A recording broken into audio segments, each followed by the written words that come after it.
agradecimento muito especial a todos os convidados deste painel. Vamos tentar fazer deste painel um bocadinho um momento de debate sobre tudo o que foi ouvido ao longo deste dia e, em particular, ao longo desta tarde sobre infraestruturas críticas e também, depois de uma introdução de cada um dos nossos convidados, talvez depois haja tempo aqui numa segunda ou numa terceira ronda também para darmos a palavra à plateia e trocarmos algumas impressões.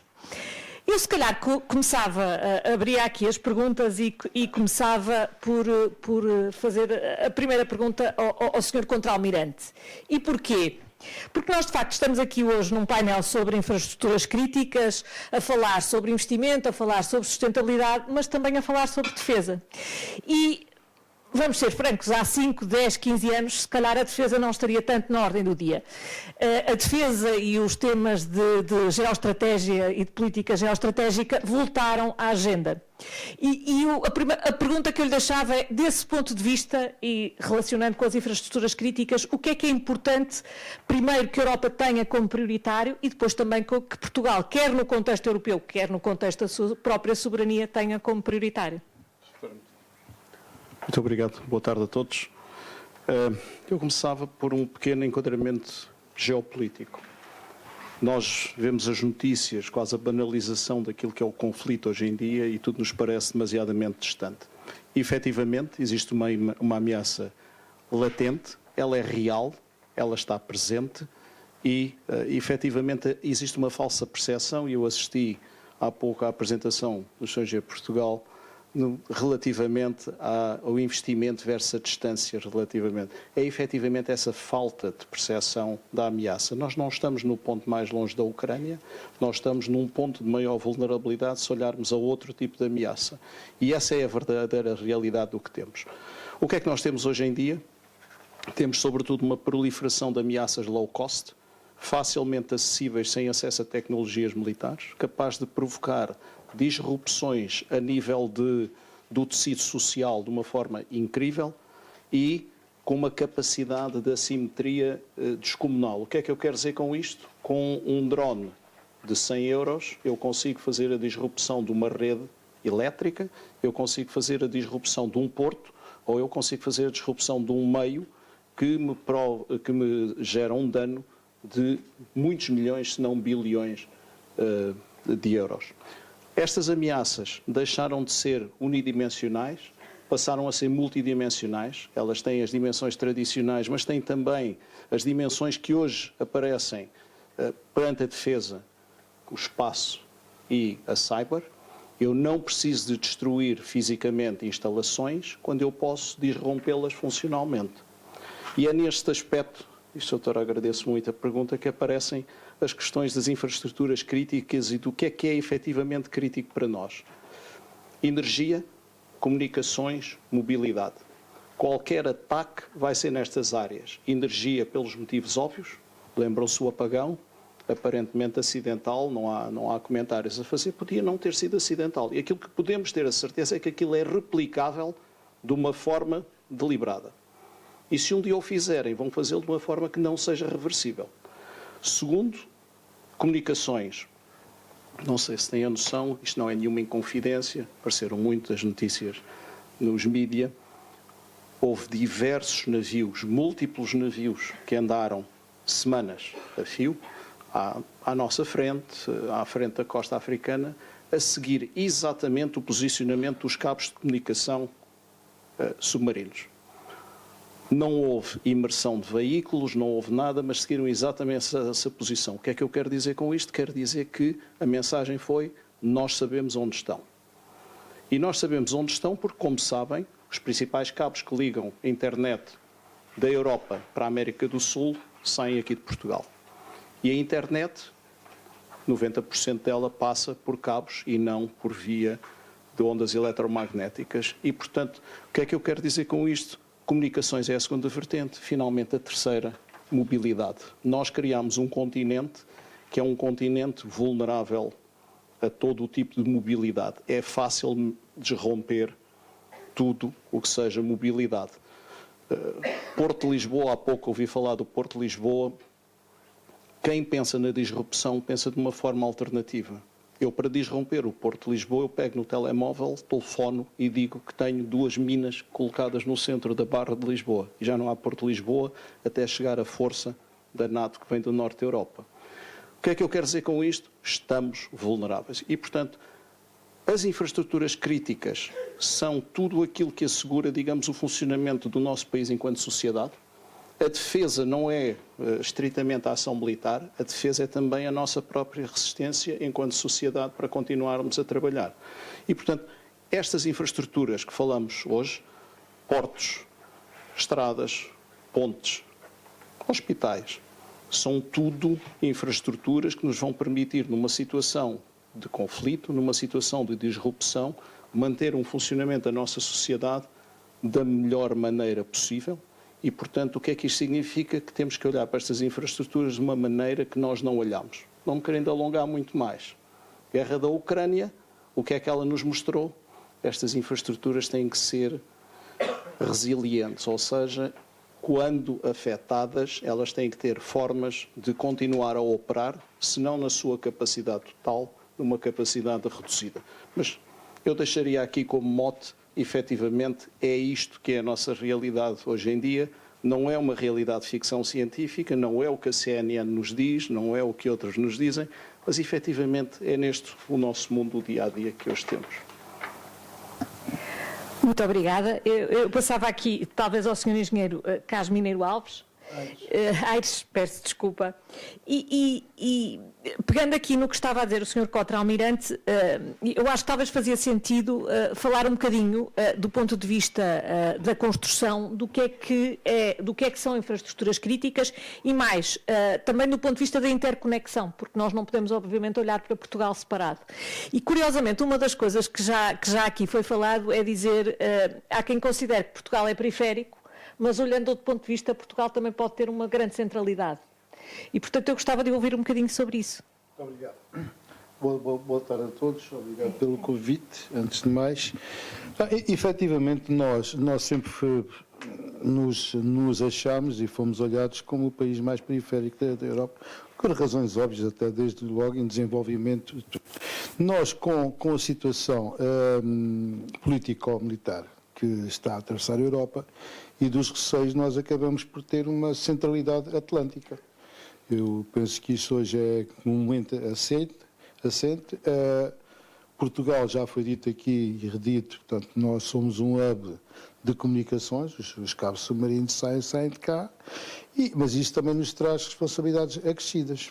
Isto é, nós, ao sermos a frente atlântica da Europa, temos que ter os portos adequados para esse efeito, a questão da defesa dos cabos submarinos, a defesa da interconexão entre os portos, quer nacionais, quer europeus, e havia uma questão que eu gostava que depois que o nosso colega contra-almirante ajudasse a esclarecer, porque julgo que houve um projeto de ligar o Porto de Sines, posso estar a dizer uma grande asneira, Algeciras, porque havia aqui uma frente de um lado e havia a porta do Mediterrâneo do outro, isso estrategicamente é da maior importância, e depois, obviamente, a ligação dos nossos portos e das nossas infraestruturas para a Europa. E quando digo isto, também isso obrigaria a que os aeroportos também estivessem interligados, tudo o que são bases e suportes logísticos. E eu, quando olho para isso, eu começo a perguntar assim, ora bem, isso obriga a investimentos. Nós temos os portos concessionados, temos os aeroportos concessionados, temos tudo concessionado hoje. Qual é que é a capacidade de resposta? Isto não foi acautelado nos contratos à época. Vivíamos em tempos de paz, estava tudo bem uns com os outros, e agora começamos a enfrentar preocupações novas. Portanto, eu acho que isso é uma questão importante. A questão da ferrovia é fundamental, será o transporte pesado mais rápido. A rodovia também está altamente disposta. Eu, quando olho para isto, eu estive a fazer uma procura, portanto, também tive, será do conhecimento de todos quem estão aqui. Por exemplo, a Suécia é um bom exemplo de um país que as autoestradas são utilizadas como pistas de aviação. Eles têm a Força Aérea localizada em diversos pontos, dispersos para não ter concentrada, porque com o ataque era mais vulnerável, em muitos pontos e as autoestradas são utilizadas como pistas para a Força Aérea operar, obviamente em troços retos e em troços reforçados, mas fazem parte do sistema de defesa nacional. E, portanto, há muitas soluções aqui. Nós hoje, quando olhamos para a ferrovia, para as estradas, olhamos para as pontes são órgãos altamente, são órgãos de um sistema viário e ferroviário altamente expostos. Hoje, os drones submersíveis e aéreos rapidamente destroem uma ponte ou uma infraestrutura e, portanto, nós temos que olhar, sobretudo, para além dos interesses nacionais, e esses vão ser falados aqui em termos de energia, saúde, etc., temos que olhar para as nossas obrigações, quer no quadro da União Europeia, quer no quadro da própria NATO. Porque nós temos que, sendo a frente atlântica, ficamos com responsabilidades acrescidas. Ficaria por aqui. E fica muito bem. E eu, se calhar, pegava naquilo que nos deixou aqui sobre ferrovia, para passar a palavra ao nosso próximo convidado, ao Paulo Duarte. Que já está a postos, e pedia que nos falasse, porque nós estivemos concentrados aqui nas infraestruturas críticas, neste lado muito da defesa, não é? Do planeamento estratégico, mas em Portugal, hoje em dia fala-se muito de ferrovia, é verdade. Mas também não é mentira que durante 20 ou 30 anos falamos muito pouco de ferrovia, para não dizer que não falamos nada. Eu sou até daquela geração que se lembra de ver levantar caminhos de ferro e ver substituí-los por estradas e agora estar a ver o movimento inverso.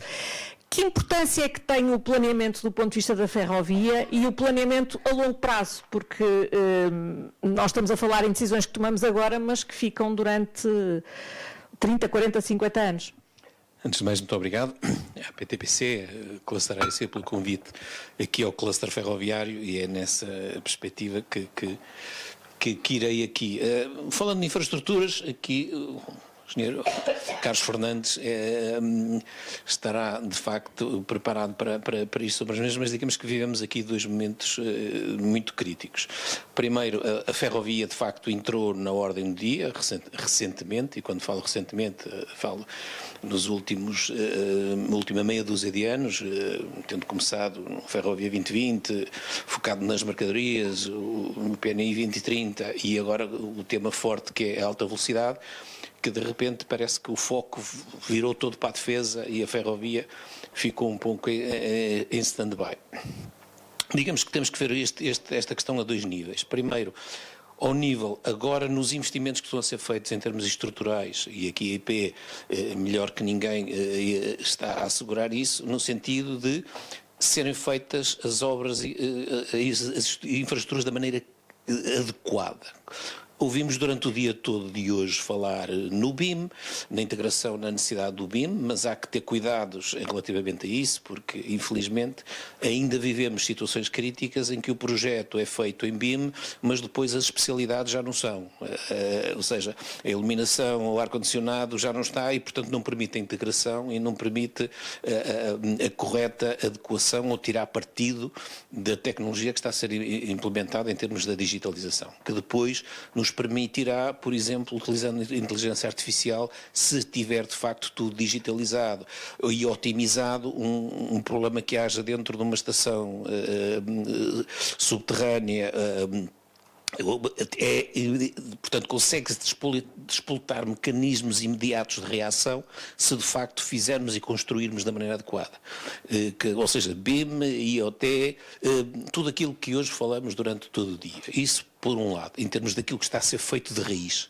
E, portanto, alerto aqui este auditório que tem, de facto, estas especialidades, porque não é só ao nível da digitalização, mas, sobretudo, ao nível do design e do layout de circunstâncias imprevistas, que, infelizmente, são cada vez mais recorrentes, desde inundações, aqui em Lisboa, que vivemos o sentido crítico de que, mais dia menos dia, um terremoto vai acontecer, e o que é que temos preparado para desencadear ações imediatas sem ter que ser o efeito humano a provocar essas ações. Ou seja, nós estamos nomeadamente num projeto europeu em que estamos exatamente a fazer o desenho de circunstâncias críticas que possam ocorrer, a inteligência artificial determinar aquela porta está bloqueada, todo o processo de iluminação e layout indica a porta que está livre para permitir a evacuação e isto ser tudo feito de imediato e de forma automática. Isto, por um lado, ao nível da construção. Um aspecto que não podemos deixar de desleixar é o aspecto da manutenção.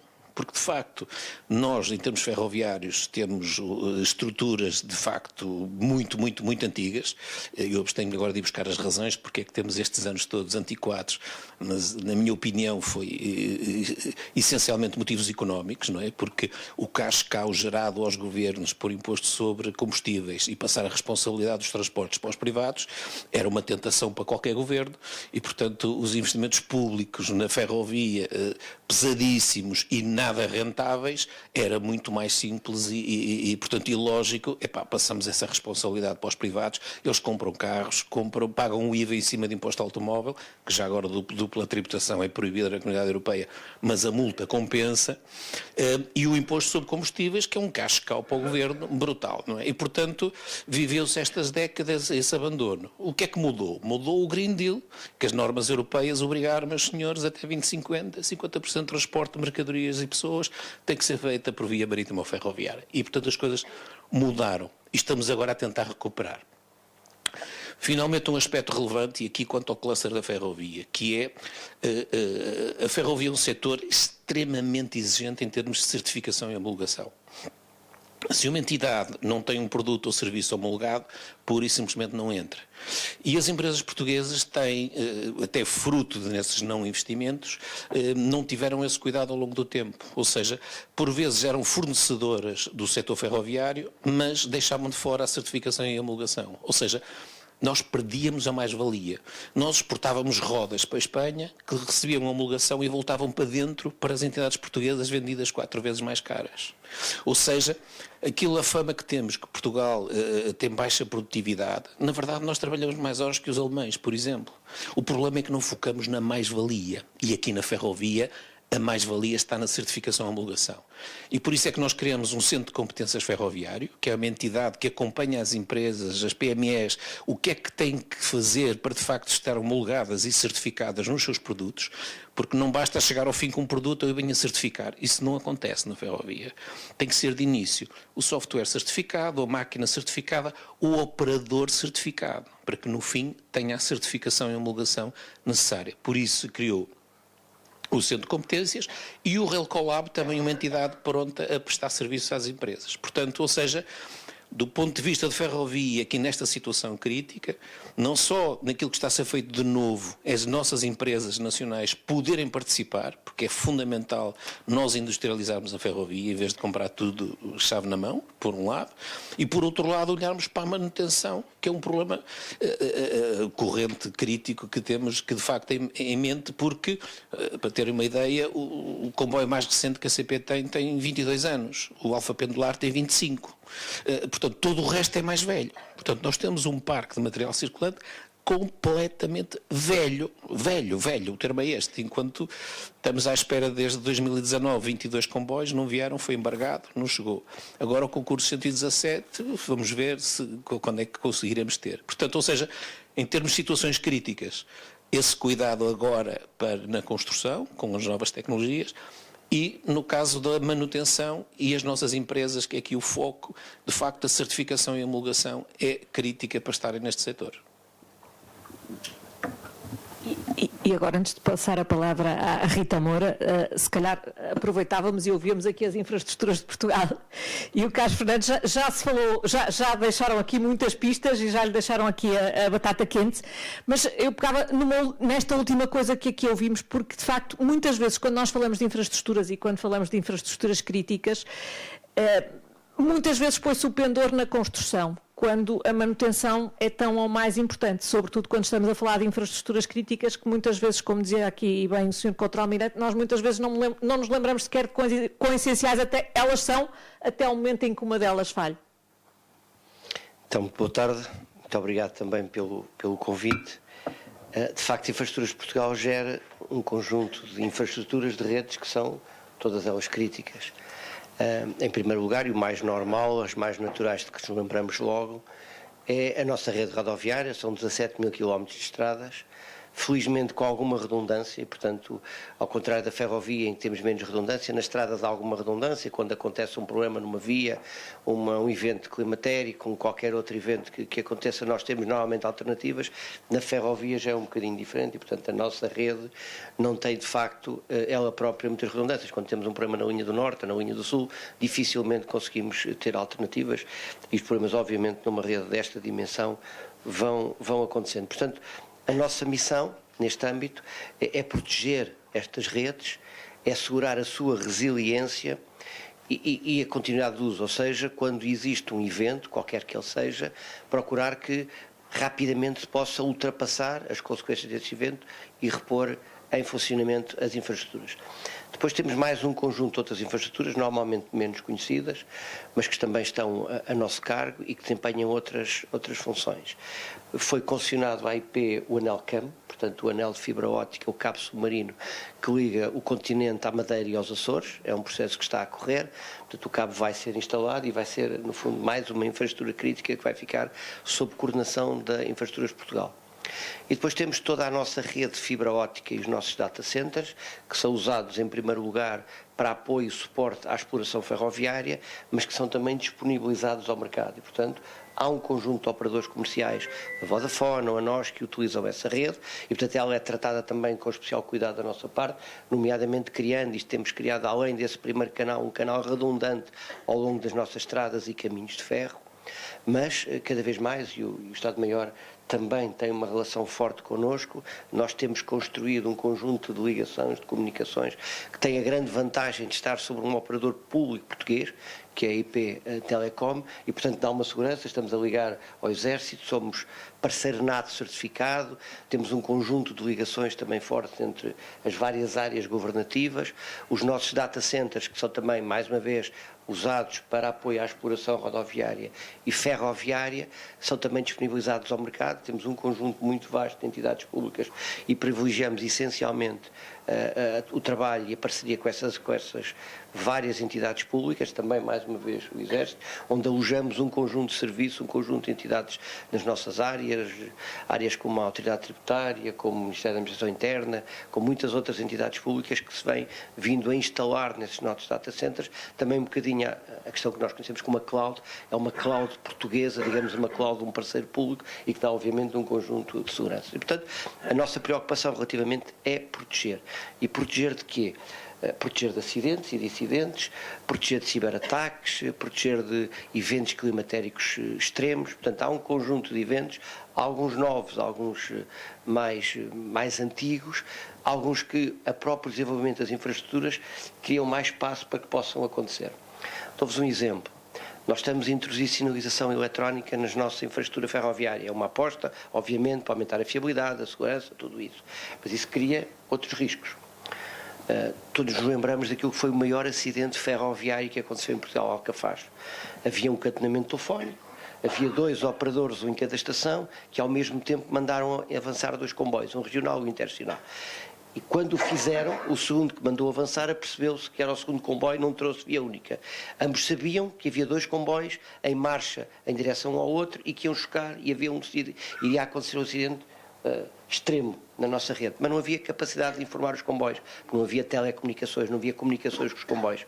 Mandou-se chamar helicópteros, bombeiros, antes ainda de acontecer o acidente, porque sabia-se que o acidente ia acontecer. Então, havia uma passagem a nível pelo caminho, se tentou alertar, mas já foi tarde demais. Ora, nós estamos a instalar sinalização eletrónica e comunicação em toda a rede para evitar que acidentes como este possam acontecer. Mas ficamos no fundo, à mercê, digamos assim, de um ciberataque, por exemplo, ou seja, de algo que possa parar os comboios. É a mesma coisa com as nossas viaturas. Os nossos carros hoje estão ligados à internet, é ótimo, nós sabemos onde é que eles estão, o que é que estão a fazer, se estão carregados, se não estão, mas isso abre o lugar a que possa haver também um ataque informático ao nosso veículo e que a gente perca o controle, ou que perca os travões, ou que perca outra coisa. É teórico, mas estes desenvolvimentos criam também novas ameaças. Os eventos climatéricos extremos também nos colocam hoje ameaças que são novas relativamente ao que acontecia décadas atrás. Ou seja, a própria evolução das infraestruturas, destes sistemas, destas infraestruturas críticas, elas próprias criam novas ameaças que nos obrigam a estar atentos e a criar. Nós, Infraestruturas de Portugal, fazemos parte da Comissão, temos Proteção Civil da Mobilidade,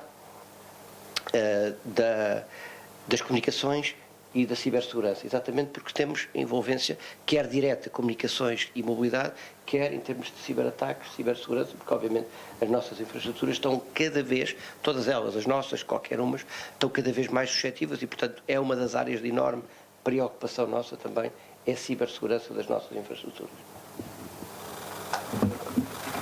Sem dúvida, deixam-nos aqui bastantes coisas em que pensar, sobretudo ao mesmo tempo que a capacidade de comunicação se tem vindo a alargar nos últimos anos, isso também oferece novas vulnerabilidades e que muitas vezes eu acho que o apagão nos fez a todos pensar até que ponto é que estávamos vulneráveis, até pela própria ligação que teve com as comunicações, porque uma das coisas que rapidamente deixamos de ter foi a capacidade de comunicar, ou pelo menos de comunicar por algumas redes. Eu passava à Rita e aproveitava e introduzia aqui uma outra questão, porque temos falado de muitas infraestruturas e temos falado da sua capacidade de resistência e durabilidade. E eu relacionava esta questão com a sustentabilidade, porque muitas vezes nós, quando falamos de infraestruturas e quando falamos de construção, nós falamos muito das questões da sustentabilidade do ponto de vista ambiental e muitas vezes fazemos pouco esta reflexão de que sustentabilidade também quer dizer resistência e durabilidade. Até que ponto é que um assunto se relaciona com o outro?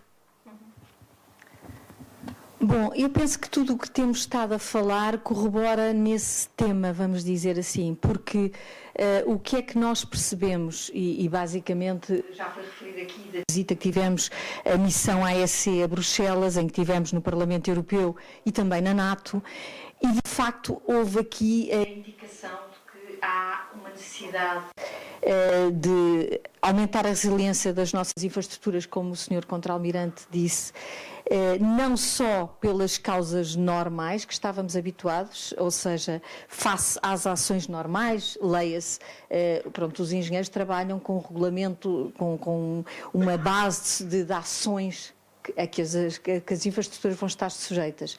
O que acontece é que essas ações vão ser cada vez maiores no futuro. Portanto, no fundo, as alterações climáticas, e o que disse o Carlos Fernandes e bem, é que nos deixam uma imprevisibilidade, ou seja, temos que trabalhar com margens de segurança maiores ou rever todas estas ações, porque as ações com que eu comecei a trabalhar não são, de facto, as ações com que devemos trabalhar agora, porque elas vão mudar. E mudam não só por causa das alterações climáticas, mudam também por questões que têm a ver também com a defesa.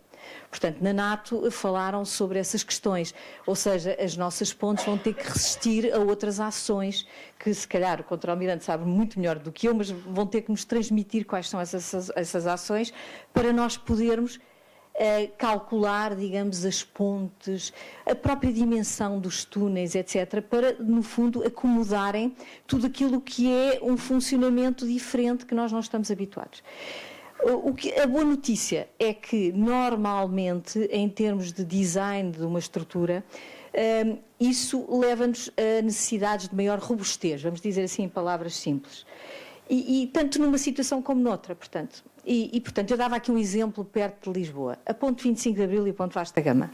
Qual é que nós preferimos perante as situações que temos pelo futuro? Claramente que é uma ponte Vasco da Gama, não é? Uma solução muito mais robusta.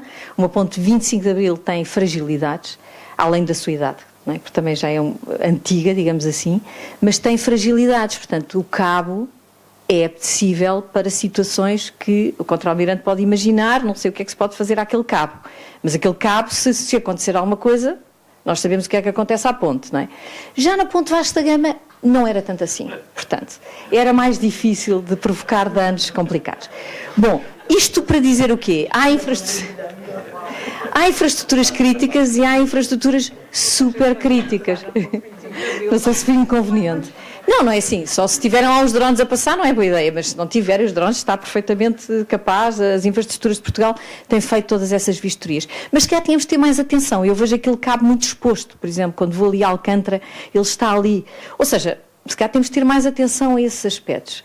Mas eu não queria tanto ir por aí. Bom, queria também referir que na sequência dessa visita à NATO, depois também estive em Riga, na CEDR, das Road Authorities, pronto, que no fundo têm os gestores da rede pan-europeia de estradas. Pronto.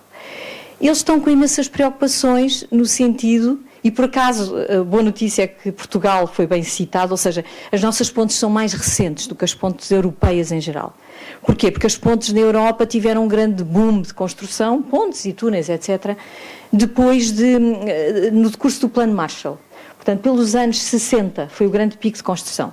Ou seja, estão a atingir o seu limite de vida útil. Portanto, o que se estão a deparar com um grande problema que está já a acontecer de um boom de necessidade de reabilitação e reforço de pontes, não só por causa das questões da defesa, porque essas são mesmo prioritárias, diria. Na NATO foi dito que essas pontes têm que ser reforçadas em 3 anos, que eu achei muito difícil, mas pronto, deve haver alguma forma de o fazer. Agora, as outras, no fundo, para atingirem a vida útil, estamos em 2040, ou seja, vamos ter um boom enorme de reabilitação de pontes. Estamos a falar de muitas pontes para reabilitar na Europa. Pronto, e depois também se levantaram outras questões que nós não temos tanto, lá está, somos um país mais periférico, mas, por exemplo, a Road Authority da Polónia, tive uma conversa interessante com o responsável, e ele dizia, mas eu agora estou preocupado porque há uma ponte que liga à Rússia. Eu assim, então a engenharia resolve isso, nós podemos construir uma ponte que tem um troço que pode ser retirado, ou que tem uma parte que é rotativa, ou seja, quando é preciso, essa ponte fica inutilizada, pode ser retirado, e depois, quando já não existe a ameaça, volta-se a colocar. Portanto, sim, no fundo, depois no meio disto tudo o que é que há? Há aqui novos riscos e a questão da gestão dos riscos. Os engenheiros, no fundo, quando projetamos, nós somos gestores de riscos. Ou quando concebemos ou quando construímos, estamos sistematicamente a gerir riscos. E, basicamente, os riscos são cada vez maiores e, quanto a mim, devem ser cada vez mais partilhados. E que tem a ver, que remete-nos a questões que têm a ver com a contratação pública, com a falta de confiança que existe na nossa sociedade. E, no fundo, estas construções, esta urgência, esta emergência, esta necessidade imensa de intervir, só se consegue com a confiança entre todos e com modelos muito transparentes. Eu disse isso na abertura e, basicamente, para já, era isso que eu tinha para dizer. Eu antes de abrir o debate, perguntava aqui, fazia uma ronda mais rápida entre todos e perguntava aqui ao Sr. Contra-Almirante, porque se há coisa que em Portugal toda a gente diz é que é preciso planear melhor, e se há coisa que se reconhece nas Forças Armadas é a sua capacidade de planeamento, mas eu ia um bocadinho mais longe, porque acho que em Portugal o problema não é só alguma incapacidade de planeamento, é que mesmo quando as coisas são planeadas, depois a execução está normalizado, que demora muito tempo. E uma das coisas que nós percebemos também nas Forças Armadas é que tem essa capacidade, quer de planeamento, quer depois de pôr as coisas rapidamente em prática. O que é que podem ensinar, digamos assim, ao resto à sociedade civil e, sobretudo, do ponto de vista da construção e da manutenção de infraestruturas? Muito obrigado. Bom, nós planeamos efetivamente, se calhar o principal driver é que o nosso planeamento é feito de uma forma extremamente realista. Realista do ponto de vista dos objetivos, realista do ponto de vista das metas temporais e realista, sobretudo, daquilo que é a capacidade de materializar esses mesmos projetos, seja em termos de recursos financeiros, seja em termos dos recursos humanos para chegar a eles. Eu diria que neste momento, e se me permite, nós estamos a chegar a uma fase, então, em termos do nosso ciclo de planeamento, atenta à urgência que está a ser posta pela NATO e pela União Europeia na recapacitação da defesa e, sobretudo, naquilo que tem a ver com a proteção do espaço europeu, está-nos a obrigar a replanear de uma forma estonteante, mas, sobretudo, está-nos a obrigar também a olhar para aquilo que são as verdadeiras prioridades de uma forma integrada. E, se calhar, um dos principais erros é nós não olharmos de uma forma integrada. Efetivamente, o paradigma mudou radicalmente. Nós hoje estamos aqui a falar de infraestruturas críticas, temos infraestruturas absolutamente vitais que não têm qualquer tipo de proteção, e a proteção não estou a falar de sistemas destrutivos, eu estou só a falar daquilo que é a primeira camada, que é capacidade de monitorização. Saber o que é que se está a passar com elas. Segundo, prevenção básica daquilo que são as novas ameaças. Por exemplo, no caso dos mini-drones, micro-drones, sistemas de, ao fim e ao cabo, de proteção eletromagnética que permitem afastar de lá.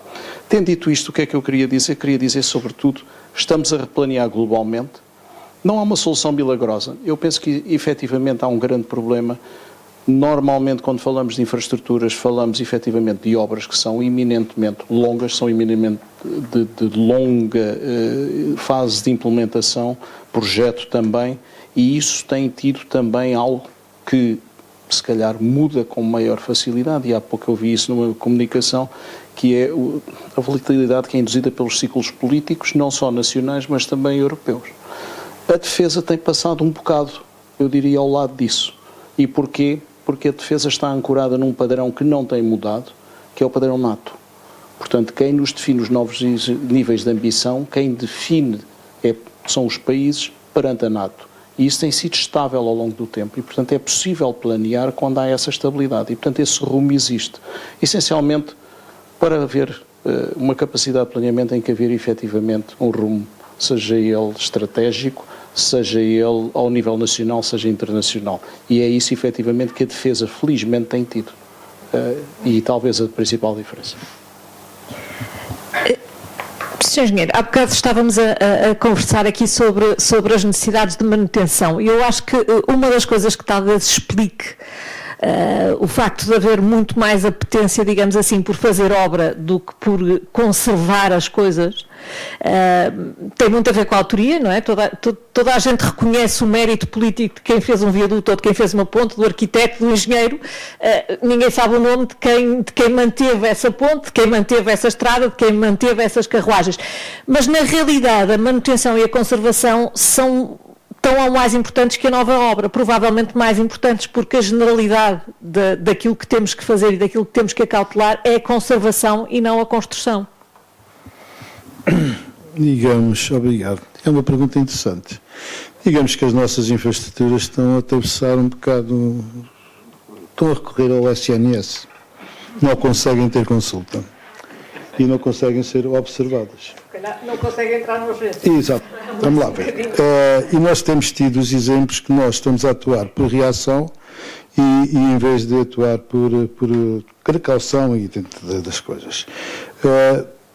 Os acidentes acontecem e depois dos acidentes acontecerem, é óbvio que as coisas revêem-se e os procedimentos são outros.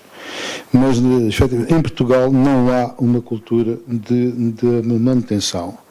A manutenção é considerada um custo.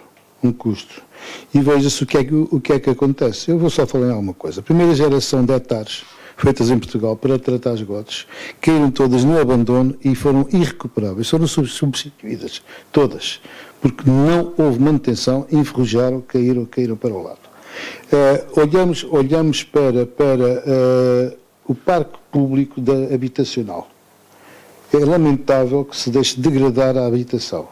Nós não podemos construir casas públicas para pessoas que necessitam mais dessas casas e não haver um mínimo de manutenção das casas. Quer dizer, continuar por esse caminho, por exemplo, agora que estamos perante um novo terremoto social, este que é o da habitação, ainda ninguém anteviu as consequências disto, mas isto vai dar um grande abalo. Vai.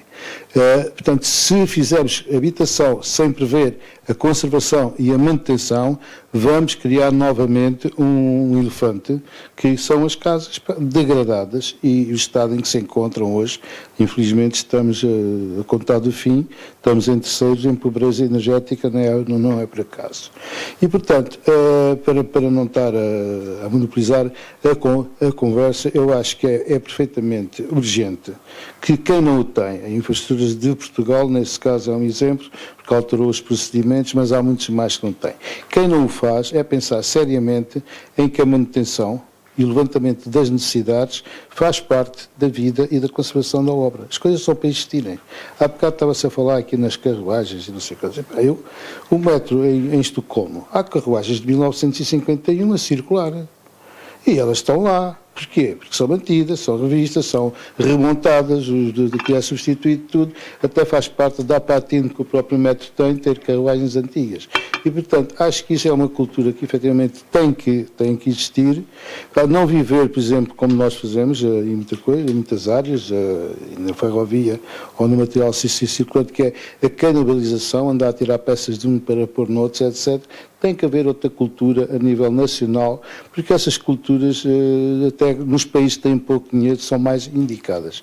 Não podemos depois estar a comprar de novo e às vezes vale mais manter bem o que se tem, quando não é para fazer um upgrade para novas exigências, mas nisso há um déficit de procedimento em Portugal e é uma cultura que se está a enraizar aos poucos, mas não está longe de ser um desígnio de todos os donos de ativos, da própria gestão dos ativos.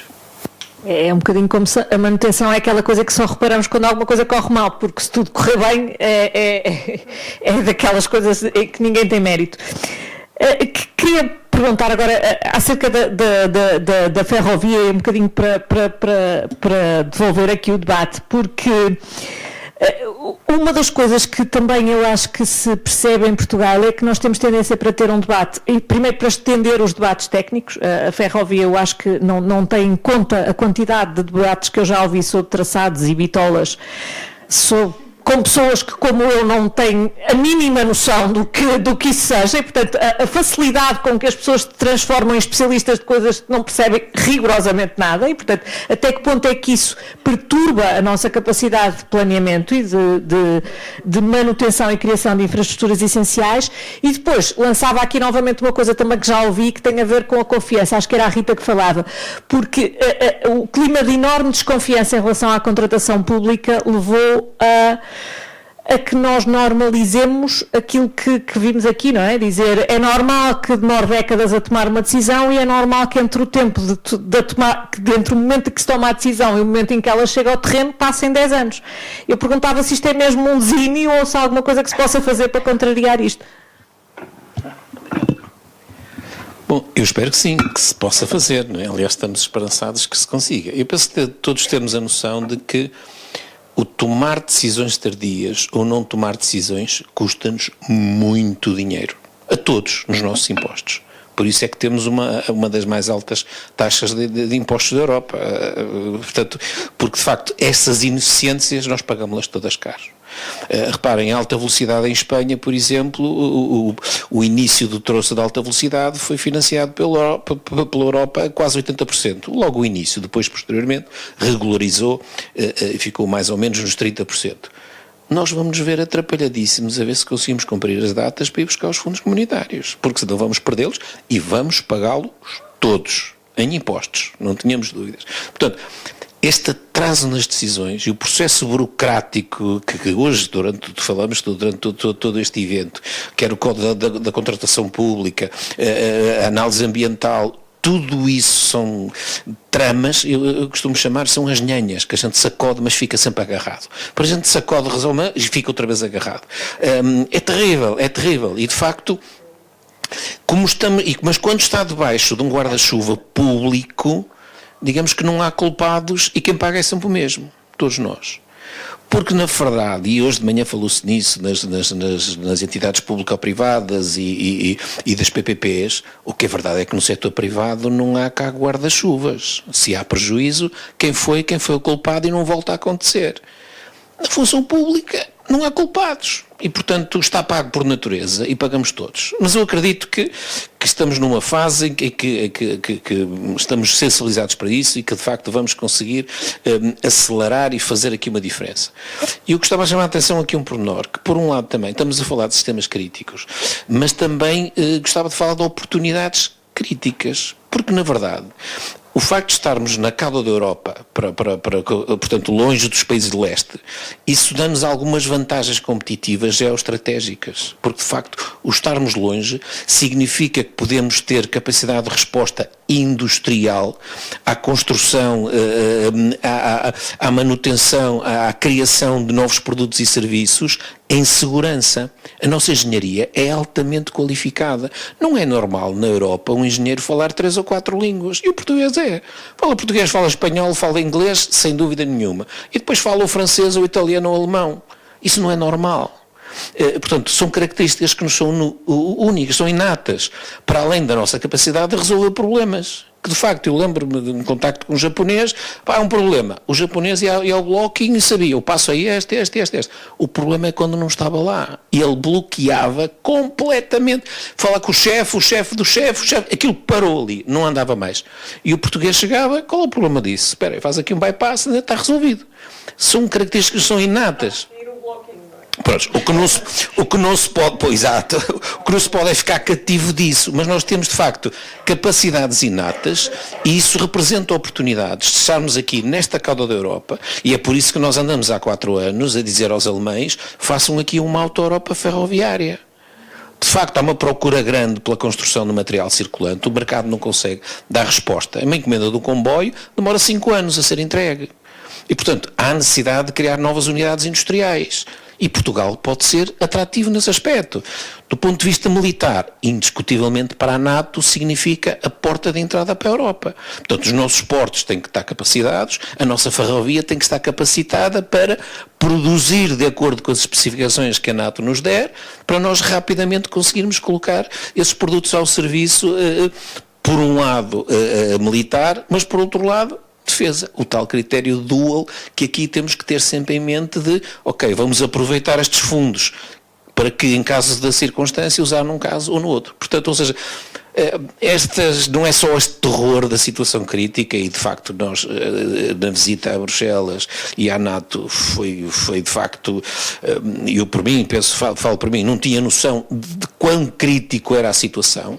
Na NATO nós sentimos, nós já estamos em ambiente de Guerra Fria, completamente. Aliás, cheguei a casa e disse, bom, vamos começar a comprar os viveres, aguardar aqui, tranquilo, sem problema nenhum, aquilo que o apagão já nos veio sensibilizar para isso. Mas não estamos longe de um dia para o outro isso acontecer. É tão simples quanto isso. E termos água, e o papel higiênico, e a histeria coletiva, tranquilamente, sem pânico, deixa lá estar. Se acontecer alguma coisa. Mas isto para dizer que, do ponto de vista crítico e a situação que estamos a viver, também pode representar uma oportunidade que nós podemos e devemos agarrar. Passava-lhe a palavra e repetia um bocadinho a pergunta como é que podemos agarrar esta oportunidade e salientando aqui esta questão, porque com o PRR aquilo que se percebeu é que toda a gente achou, voltou o investimento público, voltou o investimento em infraestruturas que durante o período de crise, digamos assim, abrandou de uma maneira muito, para não dizer mesmo quase que praticamente desapareceu. Mas aquilo que percebemos é que o PRR tem tido dificuldades de execução e que entre o momento da decisão e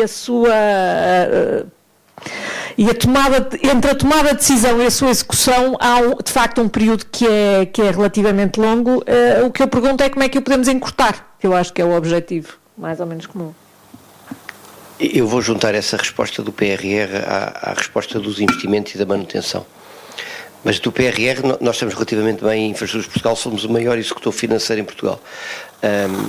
Apostámos, ou melhor, canalizou-se o PRR para o investimento rodoviário, que comparativamente com o ferroviário é extraordinariamente mais simples. Ou seja, só para ter uma ideia, um investimento rodoviário é um contrato de empreitada e um contrato de fiscalização.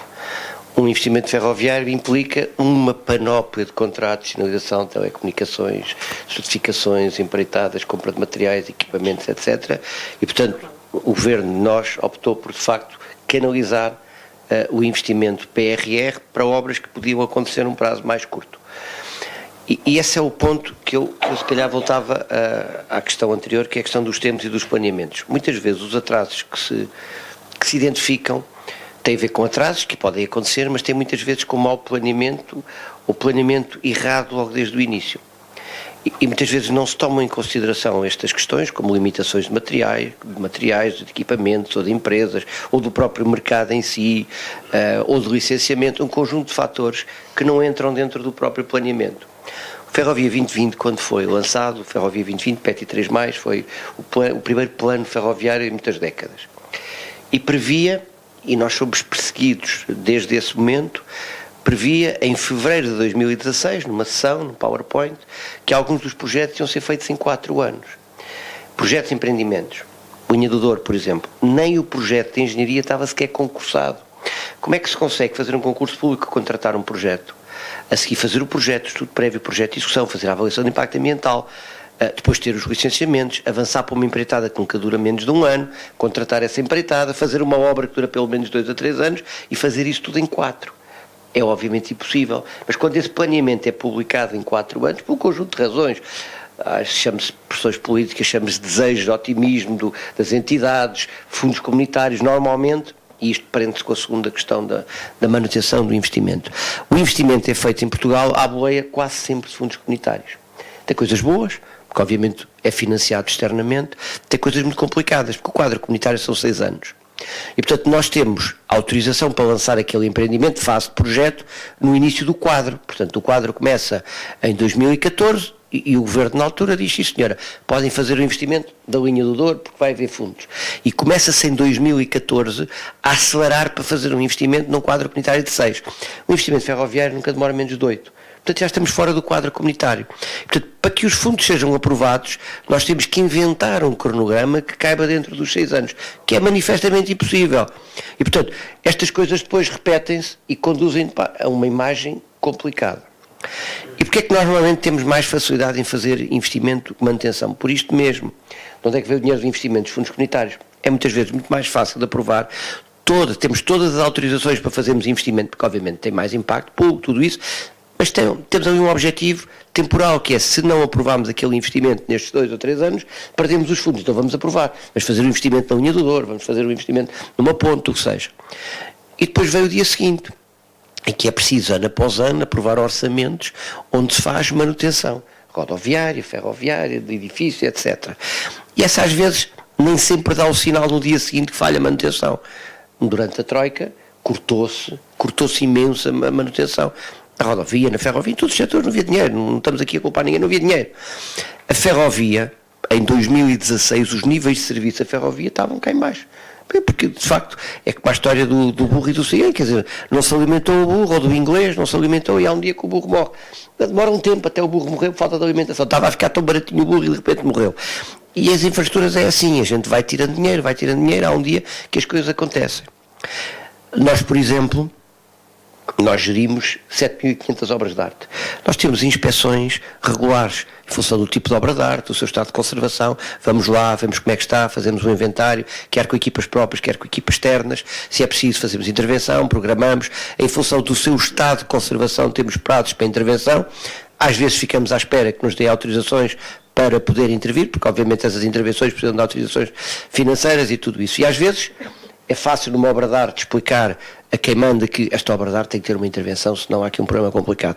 Há outras intervenções que são menos aparentes do ponto de vista de segurança, é mais difícil de convencer quando é preciso cortar dinheiro.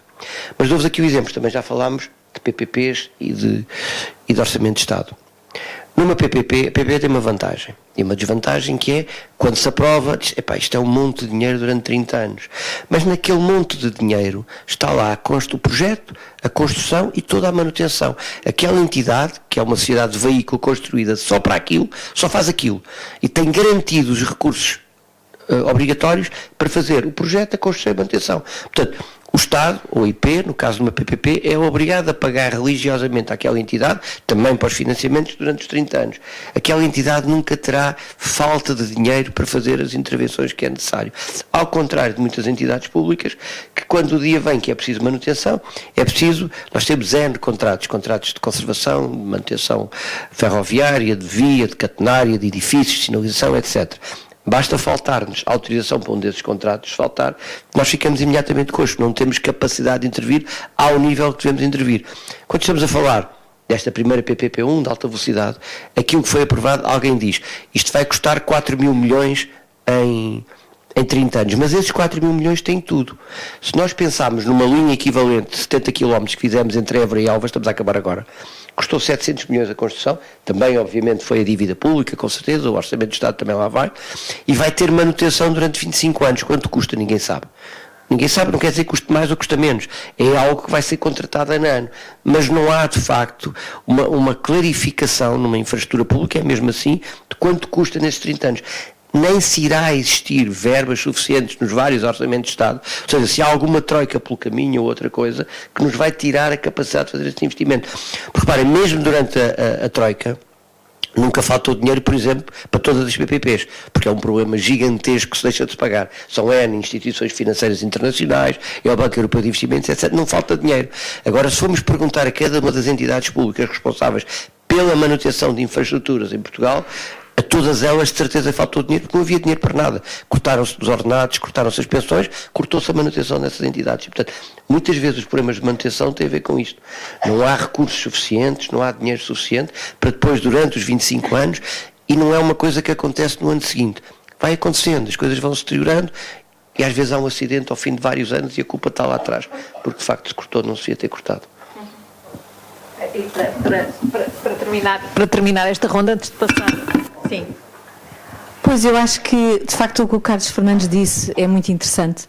E isso, enfim, eu enquanto, pronto, não estou na área da política, mas acho que quando se fazem essas inscrições no Orçamento de Estado, deveriam, quando há uma construção de uma obra tão importante como uma ponte, deveria ser automaticamente inscrito o valor para a sua manutenção ao longo da sua vida útil. Ou seja, os próximos governos já tinham essa verba inscrita nos seus orçamentos. E seria a forma, no fundo, de fazer aquilo que uma PPP faz, no fundo, que disse, mas em termos públicos. Portanto, seria a alternativa à PPP em termos públicos. Inscrever, como nós temos a reserva de condomínio, não é? Fazer uma reserva para a manutenção da ponte. E isso é de facto crítico, não é? E agora, do ponto de vista da indústria, como é que nós nos posicionamos para responder a isto? De facto, e tive a fazer um estudo, mas já foi do ano passado, este ano não tenho os números.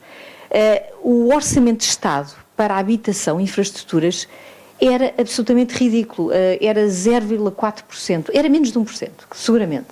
E eu achei este valor baixíssimo.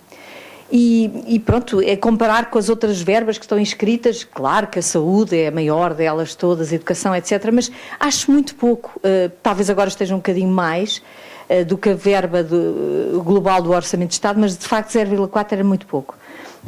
E o que é que isto me leva a pensar? Que de facto, em termos de previsibilidade e tornar os investimentos públicos mais uniformes, e também indo ao encontro do que o Carlos Fernandes diz, seria interessante termos mais investimento da parte do Orçamento de Estado, por exemplo, para projetos.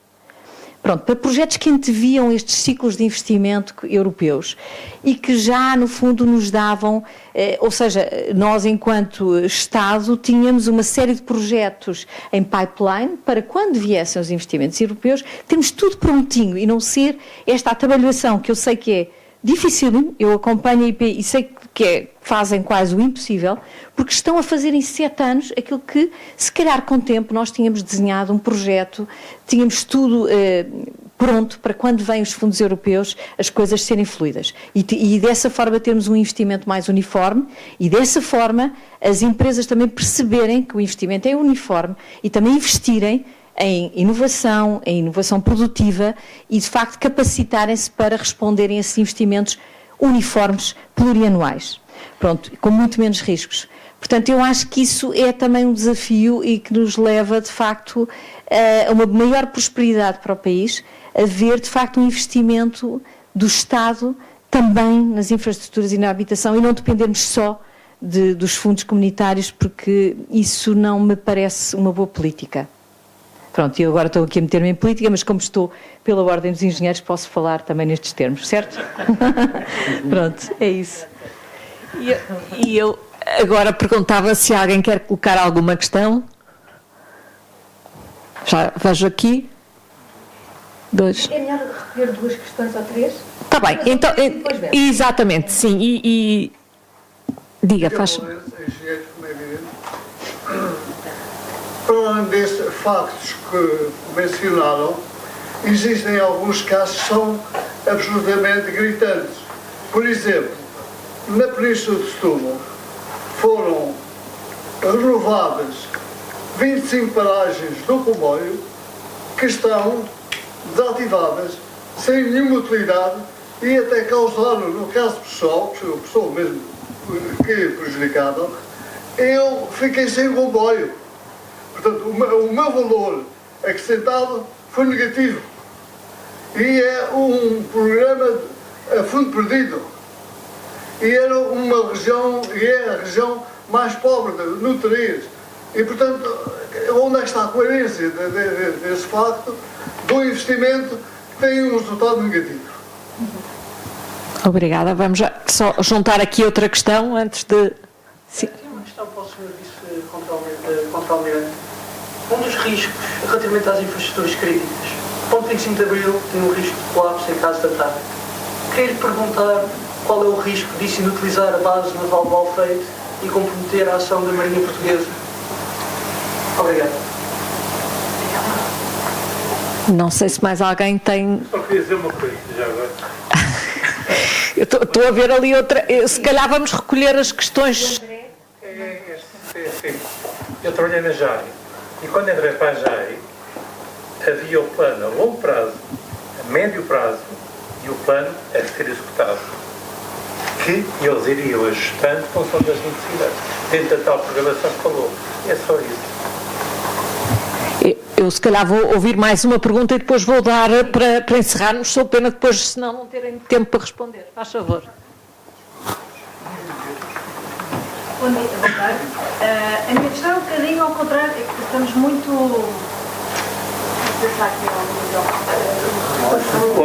Ouve-se bem. Pronto, vou tentar projetar a voz muito rapidamente. A minha questão é para o painel, que nós estamos a pôr a questão tão profunda, que eu temo que a plateia, pelo menos os mais novos, saiam daqui debaixo de chão a tentar ir pela infraestrutura crítica.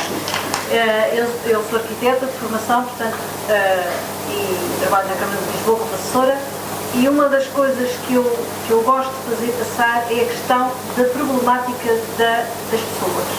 Nós falamos aqui de infraestruturas críticas, problemas de manutenção, problemas de inovação. Dentro da Câmara de Lisboa, a média de idade é 58 anos, portanto dá para perceber o que é que nós temos aqui. Temos que introduzir a questão do BIM, eu já ouvi falar a questão do BIM. A questão do BIM, eu atrevo-me a dizer, gêmeos digitais versus data centers, o que é que nós estamos aqui a fazer com a nossa parte de infraestrutura crítica. A JMJ funcionou, a Jornada Mundial da Juventude de 2023 funcionou lindamente porque tivemos pessoas que todas juntas funcionaram em conjunto e os demais novos participaram connosco ativamente para mudar este paradigma. Agora só falamos em guerra, eu só gostava de falar em paz, mas perceber que a parte crítica é muito importante e que dentro da Câmara Municipal de Lisboa temos todos os dias que trabalhar com a questão das questões sísmicas. Nós temos os nossos hospitais numa desgraça, nós temos as nossas escolas com inúmeros problemas e sabemos que num dia em que aconteça uma desgraça, os pais das nossas crianças vão correr até lá, não vamos ter estradas, enfim.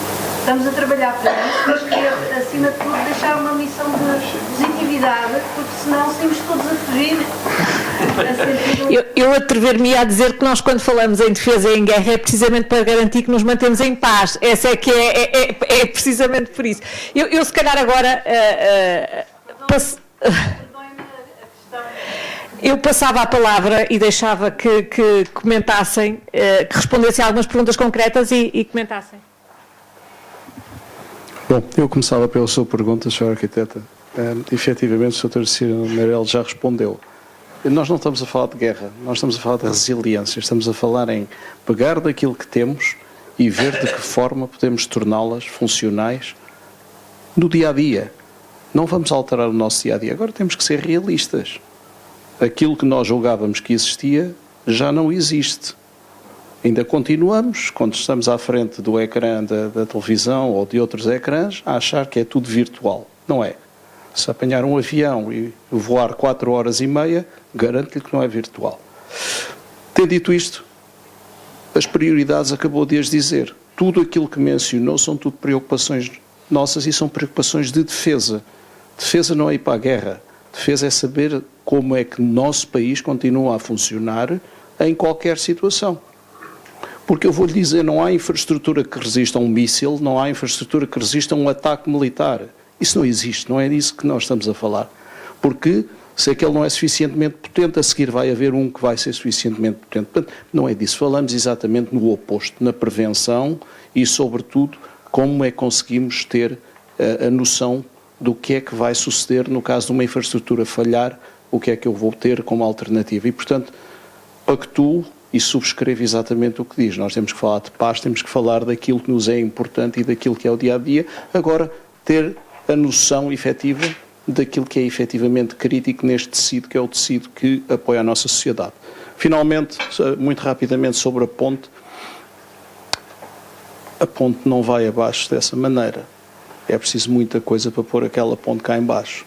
Agora, aquilo que lhe posso dizer preocupa-me muito mais, efetivamente, é tudo aquilo que, não envolvendo a ponte, pode ser feito e que prejudiquem muito mais o fim que tinha falado. Nomeadamente, há ações disruptivas, algumas delas até são só mediáticas e que são muito mais prejudiciais do que uma ameaça dessas.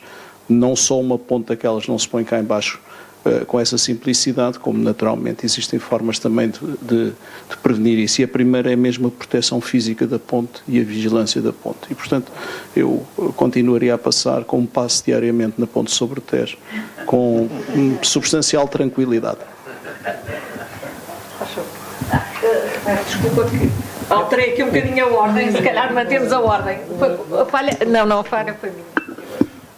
Eu, no essencial, eu compreendo as preocupações ali da senhora arquiteta, porque eu sinceramente custa-me um bocado, e já tenho dito ao Presidente, ao Carlos Moedas, que é nosso colega e que trata por tu até, por exemplo, quando ele diz que Lisboa é uma cidade segura aos sismos, que está a fazer um trabalho notável, mas no dia em que houver um sismo é preciso termos consciência que nem acesso aos hospitais há. Quem é que chega a São José, quem é que chega aos hospitais que estão aí no meio da cidade?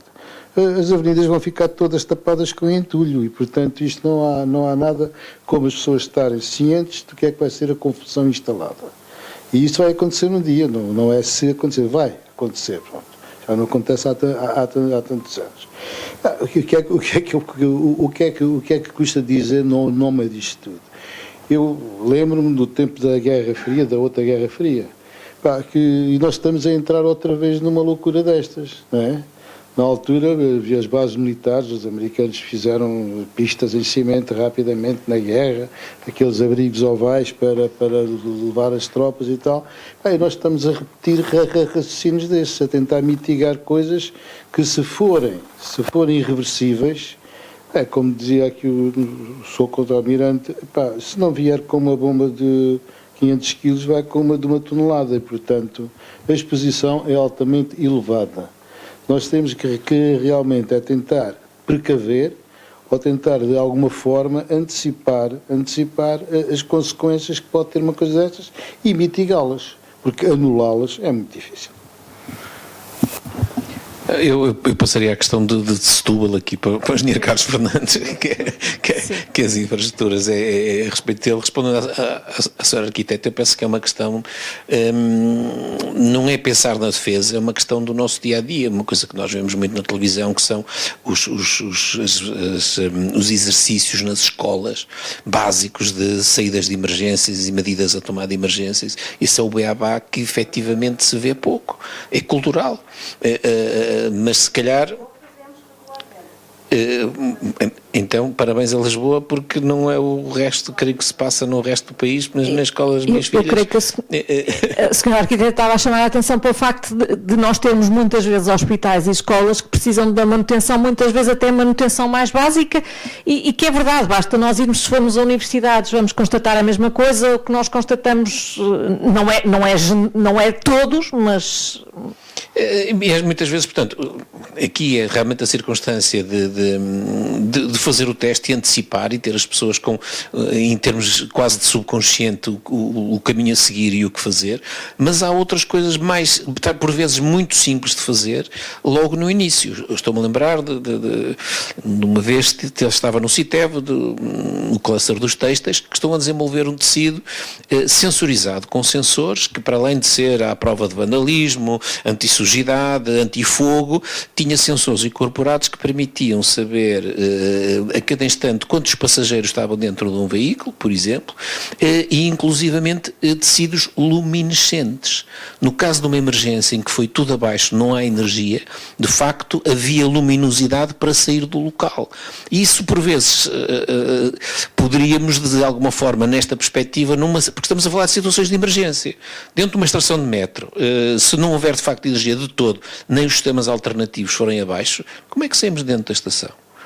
Quando, por exemplo, uma solução tão simples como esta, fitas luminescentes, por exemplo, que de facto permitem sair. Ou seja, de facto não é a cultura do medo, que não é isso que se procurou aqui ao falar de estruturas críticas, mas é a cultura da resiliência e da preparação para circunstâncias adversas, como os temporais que tivemos aqui a semana passada, como o possível terremoto, ou seja, de alguma maneira prepararmos por ações de contingência que podem ser resolvidas tão simplesmente como, por exemplo, esta história da luminescência nos tecidos, ou colocada uma fita no chão luminosa que nos indica o caminho a saída de emergência.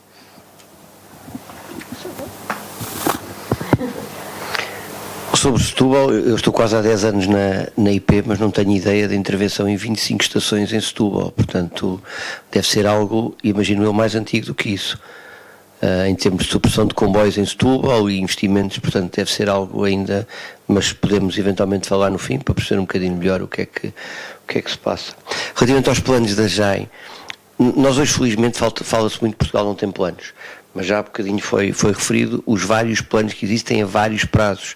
Nós temos o Ferrovia, o PETI 3+, que previu todo o investimento ferroviário até qualquer coisa como 2024, temos o PNI 2030 que tem caracterizado, calendarizado todo o investimento para esta década, o que é que Portugal vai investir no setor ferroviário até 2030, e depois temos finalmente o Plano Ferroviário Nacional, que é o para além de 2030 até 2050, portanto está perfeitamente caracterizado o que temos à semelhança do que havia no Junta Autónoma de Estradas.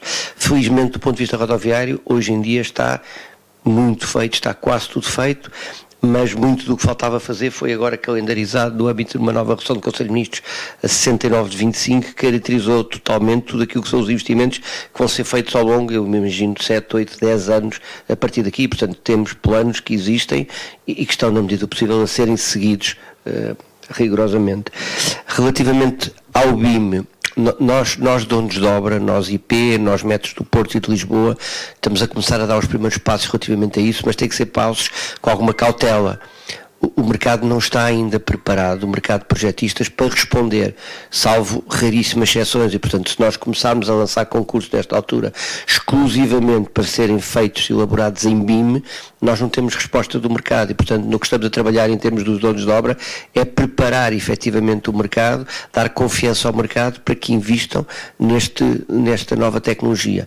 Posso lhe dizer que o projeto de alta velocidade do Novo, e por decisão da própria concessionária, está a ser desenvolvido já em BIM, e portanto vai ser um instrumento muito útil para depois acompanhar toda a fase da construção e finalmente a manutenção. Está articulado connosco, com o nosso sistema de gestão de ativos, para que uma coisa no fundo depois tenha a ver com a outra, mas está a ser feito. Mas claro, é um modelo diferente, ou seja, a concessionária pode escolher no fundo quem vai executar o projeto, pode criar as condições para que eles tenham as tecnologias disponíveis para isso. Nós lançámos já um projeto, o Terminal Técnico do Oriente, em BIM, tivemos que lançar 2 vezes e tivemos apenas um concorrente a concurso, ou seja, o mercado claramente ainda não está preparado, mas também a responsabilidade dos donos de obra. Nós temos que dar essa confiança para que o mercado invista. Em termos do Digital Twin das nossas infraestruturas, nós temos de facto também, é uma das áreas de digitalização da nossa infraestrutura que estamos a desenvolver, e é um processo que estamos nomeadamente na infraestrutura ferroviária que estamos a desenvolver o Digital Twin. Em termos da resiliência operacional dos sistemas, dos vários sistemas da preocupação, que nós temos um conjunto, digamos assim, de passos que tentamos dar nos nossos sistemas, mas que funcionam em vários sistemas. O primeiro que já se falou a propósito dos riscos, a prevenção e preparação. E aqui o ponto de identificação dos principais riscos é fundamental, ou seja, perceber aquilo que enfrentamos, que vamos enfrentar para nos preparar. Depois as infraestruturas têm que ter capacidade de absorção, ou seja, sistemas redundantes e infraestruturas robustas. No fundo, capacidade de absorção em termos daquilo que são os riscos prévios, sejam os riscos digitais, cibersegurança, mas sejam os riscos também climatéricos, como maiores inundações, maiores ventos, tudo isso. Portanto, temos que estar preparados para que as nossas infraestruturas não colapsem, não deixem de funcionar, ou seja, que possam absorver até um determinado nível de evento, digamos assim. Para lá, determinado evento é como uma bomba, quer dizer, se não vier uma de 100, vier uma de 200, que não resiste, mas pelo menos que os ventos até determinada capacidade, ou chuvas até determinada intensidade, que a infraestrutura possa, e nós estamos a fazer um grande trabalho também a nível de reforço das nossas infraestruturas. Depois, resposta rápida, ou seja, temos de ter protocolos de intervenção, quando algumas destas coisas acontecem, tem que haver protocolos para que as pessoas saibam o que fazer, quando fazer e rapidamente hajam, até porque isto normalmente envolve um conjunto de entidades, muito para além, no nosso caso, da Infraestruturas de Portugal, fazendo simulacros nas várias áreas com frequência, que envolvam as várias áreas que estão envolvidas, que é para as pessoas saberem como enfrentar estas situações. Quando o evento acontece e quando o sistema para, depois temos que saber recuperar rapidamente. Portanto, o quarto passo é esse, ou seja, aconteceu alguma coisa, é preciso pôr de novo o sistema a funcionar. Esse é o principal objetivo quando alguma coisa acontece.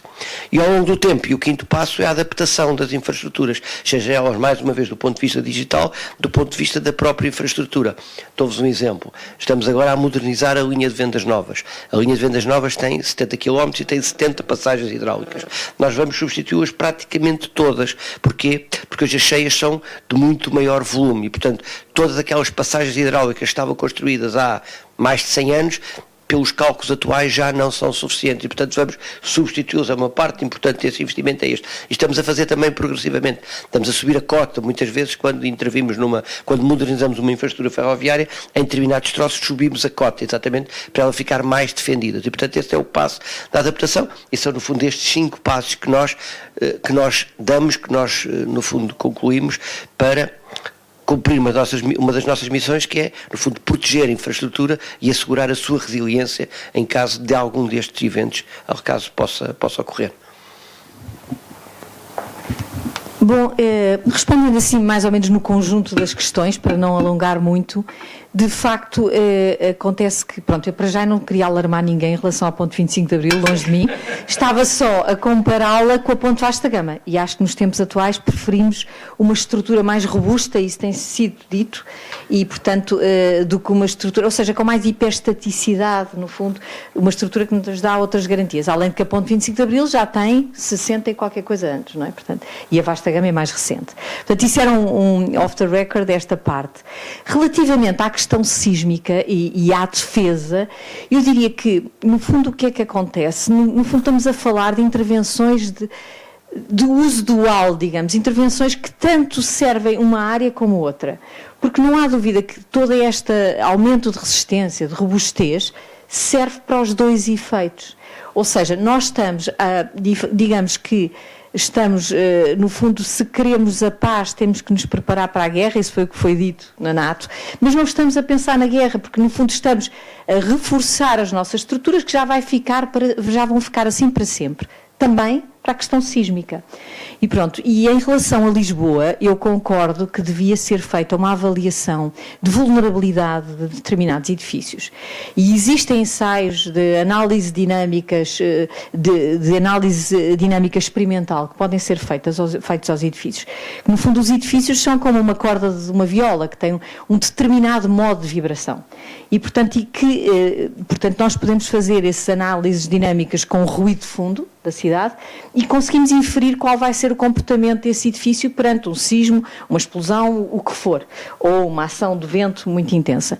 E isso também se aplica às infraestruturas, portanto, e estes ensaios são relativamente fáceis de fazer, portanto, e há experiência para os fazer, e isso pode ser feito de uma forma sistemática, não são ensaios caros, e que nos davam outra segurança em relação às nossas infraestruturas, e estou disponível para discutir com a Câmara de Lisboa sobre isso, e penso que a Ordem dos Engenheiros tem toda a experiência nessa área e é algo que se pode fazer de forma sistemática sem qualquer problema. Muito obrigada. Eu, se calhar, agora agradecia a todos a presença e a paciência com que nos ouviram e dava um agradecimento muito particular aos nossos convidados e passava à Filomena para... Eu pode ser... Rita, com certeza.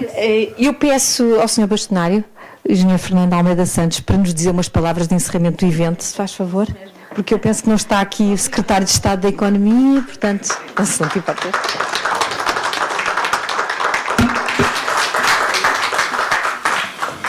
Bom, não estava preparado para este encerramento, mas também não tenho muito a dizer. Mas há aqui uma questão que eu gostava de focar com alguma subtileza. O próximo ano, este ano, o ano de Ordem dos Engenheiros, é o ano para a coesão territorial. Desde 2019, desde o tempo em que o Carlos Mineiro Aires era bastonário e o vice-presidente, que criamos um ano temático por ano. O primeiro foi sobre alterações climáticas. O próximo ano vai ser o ano 2026 sobre segurança e defesa. E eu queria deixar só aqui uma nota muito curiosa, que é a seguinte. Eu falo por WhatsApp de vez em quando com amigos da minha geração russos. Não tenho uma particular admiração pela Rússia, longe disso, mas tenho contactos de pessoas que eram altamente ocidentalizadas até a ocorrência da invasão da Ucrânia, não de 2014, mas da de 2022, e que ficaram absolutamente aborrecidos com o seu país pelo facto de já estarem ocidentalizados. Vinham a Paris, vinham a Roma, vinham como nós íamos a qualquer lado e continuamos a circular de forma relativamente fácil, e isso foi desbloqueado. Eu diria que é a geração entre os atuais 38 a 58 anos russos. Os mais velhos são ainda muito pró-antigamente, e os mais novos apanharam isto de forma menos preparada. E o que é que aconteceu na Rússia? Aconteceu precisamente uma coisa curiosa, uma reação anti-Putin dessa gente que, por questões de ocidentalização e do modus vivendi que aparentemente perderam, não se reviam nessa intervenção. Mas isto foi há 3 anos. Hoje em dia são todos, até pela informação da comunicação russa, são todos pró-Putin, pró-Rússia, com uma vantagem completamente diferente, que é o facto de tudo aquilo que era uma ocidentalização da economia, tudo aquilo que fazia com que os russos trabalhassem para multinacionais, deixou de existir. Eles tiveram que se safar, e agora tem a Coca-Cola deles, tem a McDonald's deles, criaram uma série de novos pequenos negócios, empreendimentos, e aquela classe média passou a classe média alta dentro do país, uniram-se, estão muito mais capazes, muito mais resilientes do que estavam há 3 anos. Isto é uma curiosidade, porque se nós pensarmos que a Europa, como aqui já foi dito, é altamente vulnerável ao exterior, à globalização, às multinacionais, e não estou a falar de Portugal, estou a falar da Europa no seu todo, porque Portugal somos 10 milhões, somos claramente uma pequena economia aberta e vulnerável a outras economias, sem prejuízo do nosso valor e da nossa forte capacidade de engenharia, apesar de sermos um país médio europeu. A verdade, e já agora já estrategicamente bem colocados, independentemente de algumas pessoas pensarem que não, é verdade que sim, depende da perspectiva e das frentes, mas estamos. Mas se nós pensarmos isto numa perspectiva europeia, nós temos muitas capacidades e temos que saber investir em nós próprios. Isto, se calhar, cria-nos sinergias coletivas que nós, do ponto de vista da engenharia e do autoinvestimento, podemos aproveitar, naturalmente. Uma maior resiliência, maior... Quando se fala em investimento em defesa, não é em investimento para a luta, investimento anti-guerra. Atenção, é isso que se pretende. É nós sermos mais fortes e mais capazes e mais autodependentes daquilo que queremos ser. Nós realmente deixamos de ser autodependentes em defesa, já há mais de 100 anos, ou quase há mais de 100 anos, desde a Segunda Guerra Mundial pelo menos, deixamos de ser autodependentes em defesa, deixamos de ser autodependentes em indústria, na força industrial, e depois temos dificuldade de capacidade de reação. Bom, isto para dizer que para o ano a discussão sobre engenharia, e engenharia é aquele vetor que vai desde a nossa vontade até a nossa consequência. No fundo, nós temos muitos produtos, falamos de pontes agora, de infraestruturas críticas, a parte visível é realmente produto, mas antes, quando se quer conceber uma coisa e até a ter, este vetor, eu diria que é 90% engenharia e meia dúzia de outras coisas, entre as quais a decisão política lá no meio. E, portanto, nós temos que perceber que a engenharia tem uma intervenção fortíssima no desenvolvimento da sociedade e é isso que nós temos vindo a salvaguardar e é por isso que dizemos que queremos ser parte da solução.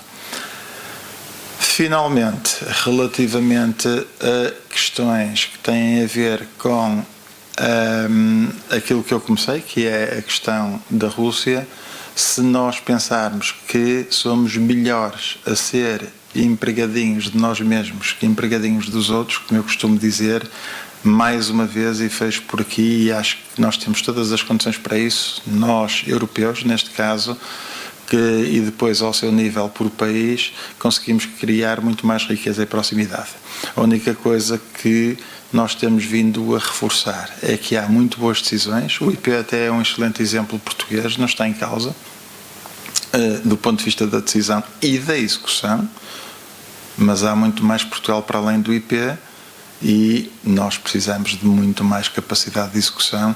Haja boas decisões, têm vindo a aparecer, demoramos muito a decidir muitas coisas, ainda há algumas por decidir, mas depois disso ainda há a capacidade de execução que tem que existir e a forma como o fazemos e essa forma como devemos fazer é baseada na capacidade nacional. Obrigado.